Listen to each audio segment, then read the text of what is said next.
ম্যানিয়াতে আপনাদের সকলকে জানাই স্বাগত। ফুটবল ম্যানিয়াতে আবারও চলে এসেছি নতুন আপডেট নিয়ে শুধুমাত্র আপনাদের জন্য। তবে আজকে আমাদের বিষয়বস্তু জানতে হলে অবশ্যই ফুটবল ম্যানিয়া শুরু থেকে শেষ পর্যন্ত দেখতে হবে। তবে মোহনবাগান সমর্থকদের আজকে কিন্তু ফুটবল ম্যানিয়া মিস করলে একেবারেই চলবে না। চলুন বিষয়বস্তুর দিকে ফিরে আসা যাক। গত মরশুমে খুব দুর্দান্ত ছন্দে ছিলেন তিনি। 10টি গোল করে মোহনবাগান সুপার জায়ান্টসকে লিগ শিল্ড দিয়েছিলেন মোহনবাগান সুপার জায়ান্টসের তারকা ফুটবলার দিমিত্রি পেত্রাতস। তবে এবারের কিন্তু ছন্দ একেবারেই উল্টো, কারণ এবারে ঠিকঠাক গোল পাচ্ছেন না পেত্রাতস এবং তিনি তার ম্যাচ নিয়ে একেবারেই সন্তুষ্ট নয়।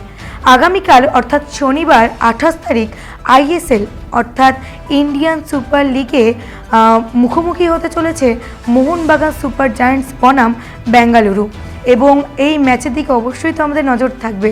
তবে আপনাদেরকে জানিয়ে রাখি, আইএসএলের এই মরশুমে মোহনবাগানের এটি প্রথম অ্যাওয়ে ম্যাচ, এবং এই অ্যাওয়ে ম্যাচে কান্তি রাভায় নামার সঙ্গে সঙ্গে মোহনবাগান সুপার জায়ান্টসের বা সবুজ মেরুনের তারকা ফুটবলার পেত্রাতস জানিয়ে দিয়েছেন তিনি তার খেলা নিয়ে বা তিনি তার ম্যাচ নিয়ে একেবারেই সন্তুষ্ট নয়।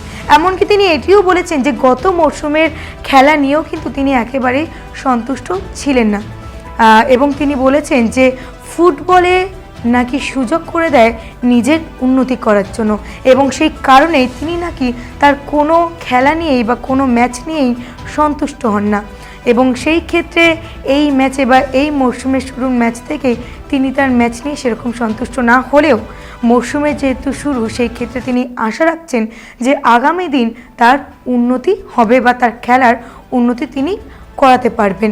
এবং এর ঠিক উল্টো দিকে এই অ্যাওয়ে ম্যাচ নিয়ে খুব একটা চিন্তিত নয় মোহনবাগান সুপার জায়ান্টসের কোচ হোসে মলিনা। তিনি কিন্তু এই বিষয়ে জানিয়েছেন যে কোন মাঠে খেলছি বা কোন দলের বিরুদ্ধে খেলছি এটি কোনো বড় বিষয় না, তবে আইএসএ বেঙ্গালুরু খুব ভালো খেলছে এবং খুব ভালো জায়গায় রয়েছে, সেই ক্ষেত্রে তার বিরুদ্ধে কীভাবে লড়তে হবে বা তার বিরুদ্ধে কীভাবে খেলতে হবে সেটি তার পরিকল্পনা করেই নিয়েছে তিনি। তবে অন্য মাঠে খেলছেন বলে তার বিশেষ কোনো পরিকল্পনা নেই।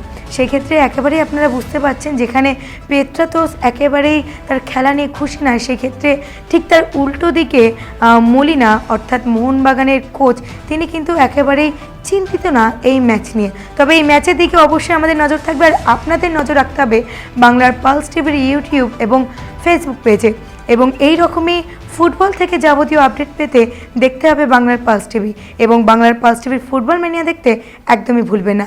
আজ আসি, আবারও ফিরে আসবো নতুন আপডেট নিয়ে, নতুন অজানা কথা নিয়ে শুধুমাত্র বাংলার পালস টিভিতে।